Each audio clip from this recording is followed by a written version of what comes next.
कबूतर और तोता एक आम का पौधा लगाते हैं और एक दिन कबूतर पानी डालता है और दूसरे दिन तोता पानी डालता है। अब पेड़ बड़ा हो जाता है और फल लगाते हैं।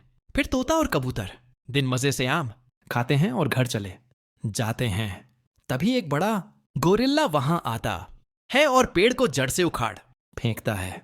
जब कबूतर और तोता आते हैं तो टूटा हुआ पेड़ देखकर उदास हो जाते हैं और रोने लगते हैं।